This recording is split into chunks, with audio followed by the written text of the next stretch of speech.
Presenting the classics of Sam P. Chaladurai. Sam P. Chaladurai அவர்களின் போதனை களஞ்சியத்திலிருந்து. என் வாசப்படியில் நித்தம் விழித்திருந்து அதாவது ஞானம் கூப்பிடுகிற போதெல்லாம் அங்கிருந்து, கர்த்தருடைய வார்த்தை பிரசங்கிக்கப்படுகிற போதெல்லாம் அதை கவனமாய் கேட்டு அதற்கு நேரத்துக்கு சென்று அதை கேட்பதற்கு நாம் செவிகளை சாய்த்து நித்தம் விழித்திருந்து என் கதவு நிலை அருகே காத்திருந்து எனக்கு செவி கொடுக்கிற மனுஷன் பாக்கியவான். நம்முடைய வாழ்க்கையிலே கர்த்தருடைய வசனத்தை கேட்பதற்கென்று நேரத்தை சரியாக நாம் ஒதுக்கி வைத்து வாரந்தோறும் கர்த்தருடைய சபையிலேயும் நம்முடைய தனிப்பட்ட வேத ஆராய்ச்சியிலேயும் நாம் ஈடுபட்டு கர்த்தருடைய வார்த்தையை நாம் அறிந்து கொள்ள வேண்டும். அப்படி வாசற்படியில் நித்தம் விழித்திருந்து என் கதவு நிலை அருகே காத்திருந்து எனக்கு செவி கொடுக்கிற மனுஷன் பாக்கியவான். என்னை கண்டடைகிறவன் ஜீவனை கண்டடைகிறான், கர்த்தரிடத்தில் தயவும் பெறுவான்.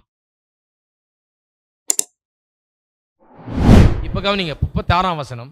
எனக்கு விரோதமாய் பாவம் செய்கிறவனோ தன் ஆத்துமாவை சேதப்படுத்துகிறான். என்னை வெறுக்கிறவர்கள் யாவரும் மரணத்தை விரும்புகிறவர்கள் என்று சொல்லுகிறது. நல்ல கவனிங்க, நன்மைகளை சொல்லியாச்சு. நித்தம் வாசற்படியில காத்திருந்து கதவு நிலையருகே காத்திருந்து விழித்திருந்து எனக்கு செவி கொடுக்கிற மனுஷன் பாக்கியவான்னு சொல்லியாச்சு. என்னை கண்டடைகிறவன் ஜீவனை கண்டடைகிறான், கர்த்தரிடத்தில் தயையும் பெறுவான், இவ்வளவு நன்மையை பெறுவான் என்றும் சொல்லியாச்சு. ஆனால் இந்த கர்த்தருடைய வார்த்தைக்கு விரோதமாய் பாவம் செய்கிறவன் அவன் ஆத்துமாவை சேதப்படுத்துகிறான். கர்த்தருடைய வார்த்தையை வெறுக்கிறவன், அலட்சியப்படுத்துகிறவன், அதனுடைய மேன்மையும் முக்கியத்துவத்தையும் உணராதவன், அதற்கு நேரத்தை செலவழிக்காதவன், அதற்காக வாஞ்சிக்காதவன், அவன் மரணத்தை விரும்புகிறவனாய் இருக்கிறான் என்று வேதவசனம் சொல்கிறது. இதை இன்னொரு இடத்துல இன்னும் விவரமாக நாம் படிப்போம். நீதிமொழிகள் 1ஆம் அதிகாரத்தில் இது விவரமாய் சொல்லப்பட்டிருக்கிறது. கர்த்தருடைய வார்த்தையை விழித்திருந்து கதவருகே தவம் கடந்து படிக்கிறவனை போல படிச்சா அதுல பயன் அதிகமா இருக்கிறது.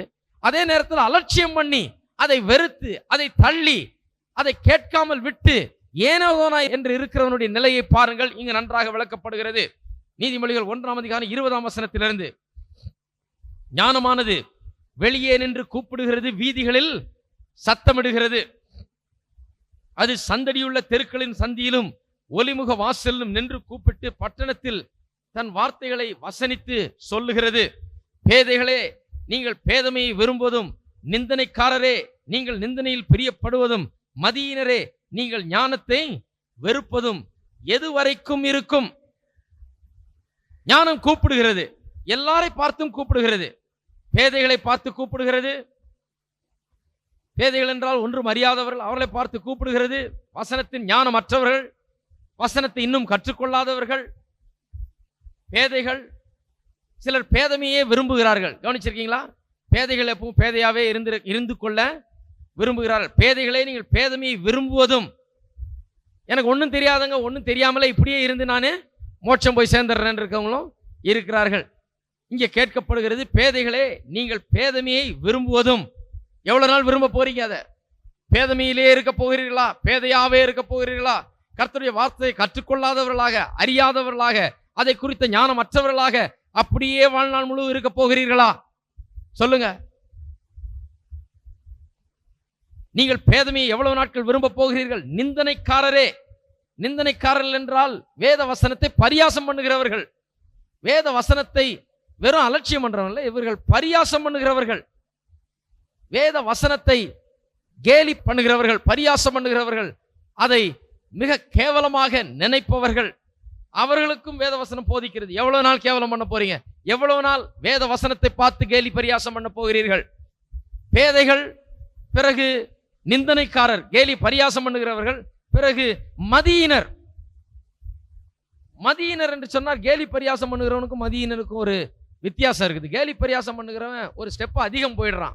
அவன் கர்த்தருடைய வார்த்தையை விசுவாசிப்பது கிடையாது, அந்த வார்த்தையை கவனிப்பது கிடையாது, அந்த சத்தியத்தில் அவனுக்கு எந்த விதமான ஒரு ஆசையும் கிடையாது.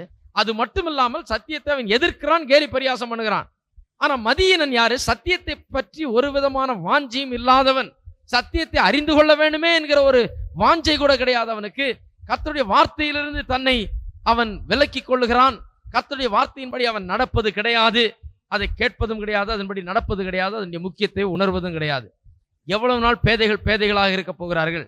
எவ்வளவு நாள் நிந்தனைக்காரர்கள் கேலி பரியாசத்தை பண்ணி கொண்டிருக்க போகிறார்கள்? எவ்வளவு நாள் மதியினர் அப்படிப்பட்ட நிலையிலே கர்த்தருடைய வார்த்தையை அலட்சியம் பண்ணி அதை கேட்காமல் அதை விட்டு விடுவார்கள்? நல்ல கவனிங்க. என் கடிந்து கொள்ளுதலுக்கு திரும்புங்கள். கர்த்தருடைய வார்த்தையை கேட்டு அவரிடத்தில் திரும்புகிறோம். அதுதான் நமக்கு நடந்திருக்கு ரட்சிப்பிலே. கர்த்தருடைய வார்த்தையை கேட்டு அதை அறியாதவர்களாக இருந்த நாம் கர்த்தருடைய வார்த்தையை கேட்டு கர்த்தரிடத்தில் வந்தோம். திரும்பின உடனே என்ன ஆகிறது? அவருடைய கடிந்து கொள்ளுதலை கேட்டு அவரிடத்தில் திரும்பின உடனே என்ன ஆகிறது? இதோ என் ஆவியை உங்களுக்கு அருளுவேன், என் வார்த்தைகளை உங்களுக்கு தெரிவிப்பேன். கர்த்தரிடத்தில் வந்த உடனே, கர்த்தரிடத்தில் நாம் திரும்பின உடனே, பரியாசக்காரர்களாகவும் நிந்தனைக்காரர்களும் மதியினர்களாகவும் இருந்த நாம் கர்த்தரிடத்தில் திரும்பின உடனே அவர் நமக்கு பண்ணின காரியம் என்ன? உடனடியாக ஆவியை நமக்கு கொடுக்கிறார். பரிசுத்த ஆவியானவரை நம்முடைய உள்ளத்தில் வாசம் பண்ண வைக்கிறார். அது மட்டும் இல்லாமல் என் வார்த்தைகளை உங்களுக்கு தெரிவிப்பேன். நல்ல கவனிங்க. புதிய விசுவாசிகள், புதிதாக இயேசுவை ஏற்றுக்கொண்டவர்கள், இப்பொழுதுதான் இயேசுவை நான் ஏற்றுக்கொண்டிருக்கிறேன், அறிந்திருக்கிறேன், இவனை பின்பற்ற விரும்புகிறேன் என்று சொல்லுகிறவர்கள், அவரை ஏற்றுக்கொண்ட உடனே ஆண்டவர் செய்கிற முதல் காரியம் என்ன? அவருடைய ஆவியை உங்களுக்குள்ளாக வைக்கிறார். இரண்டாவது காரியம், அவருடைய வார்த்தையை உங்களுக்கு தெரிவிக்கிறார். ஆவியையும் வார்த்தையும் உங்களுக்கு கொடுக்கிறார். ஆவியை உங்களுக்குள்ளாக வைக்கிறார், அவருடைய வார்த்தையை உங்களுக்கு தெரிவிக்கிறார். நான் கூப்பிட்டும் நீங்கள் கேட்க மாட்டோம் என்கிறீர்கள். சிலர் கூப்பிட்டும் கேட்க மாட்டோம் என்கிறார்கள். நான் என் கையை நீட்டியும் கவனிக்கிறவன் ஒருவனும் இல்லை. என் ஆலோசனை எல்லாம் நீங்கள் தள்ளி என் கடிந்து கொள்ளுதலை வெறுத்தீர்கள். நல்ல கவனிங்க. அதனுடைய பயன் என்ன? நீதிமொழிகள் 8ஆம் அதிகாரம் கடைசி வசனத்தில் வாசித்தோம். அப்படி வெறுக்கிறவர்கள் மரணத்தை விரும்புகிறவர்களாக இருக்கிறார்கள் என்று. அவருடைய பலன் அதுதான். இங்கே வாசிக்கிறோம், நீங்கள் வெறுத்தீர்கள், என் கடிந்து கொள்ளுதலை வெறுத்தீர்கள், கூப்பிட்டும் கேட்கவில்லை, கையை நீட்டியும் கவனிக்கவில்லை, ஆலோசனை எல்லாம் தள்ளிவிட்டீர்கள். ஆகையால் நானும் உங்கள் ஆபத்து காலத்தில் நகைத்து, நல்ல கவனிங்க, நானும் உங்கள் ஆபத்து காலத்தில் நகைத்து நீங்கள் பயப்படும் காரியம் வரும்போது ஆகடியம் பண்ணுவேன். நீங்கள் பயப்படும் காரியம் புசல் போல் வரும்போது, ஆபத்து சூறாவளி போல் உங்களுக்கு நேரிடும் போதும், நெருக்கமும் இடுக்கண்ணும் உங்கள் மேல் வரும்போதும் ஆகடியம் பண்ணுவேன். கர்த்தருடைய வார்த்தையை கவனிக்காமல், கர்த்தருடைய வார்த்தைக்கு முக்கியத்துவம் கொடுக்காமல், அதனுடைய மேன்மையை உணராமல், அதன் வாசற்படியிலிருந்து விழித்திருந்து கதவருகே காத்திருந்து செவி கொடுத்து அதன்படி செய்யாமல் இருக்கிறவர்களுக்கு வருகிற நிலையை பாருங்கள். உண்மையாகவே நாம் அப்படி இருக்க போகிறதில்லை. கர்த்தருடைய வார்த்தையை இப்பொழுது கேட்கிறோம், அதை குறித்து எச்சரிக்கப்படுகிறோம். நாம் அப்படி இருக்க போகிறதில்லை. ஆனால் இந்த உலகத்தில் எவ்வளவு விசுவாசிகள் கூட அப்படி இருந்து விடுகிறார்கள் என்று பாருங்கள். கர்த்தருடைய வார்த்தை குறித்து கவலையினம் உள்ளவர்களாக, அலட்சியப்படுத்துகிறவர்களாக, அதனுடைய முக்கியத்துவத்தை உணராதவர்களாக, அதை மேன்மைப்படுத்தாதவர்களாக, அதை பற்றி கவலைப்படாதவர்களாக, முடிந்தால் பார்த்து கொள்ளலாம், இல்லை என்றால் விட்டுவிடலாம் என்று அலட்சிய சிந்தனை உள்ளவர்களாக எப்படி இருக்கிறார்கள்? அவர்களுக்கு வேத வசனம் எச்சரிப்பு கொடுக்கிறது. என்ன சொல்லுகிறது?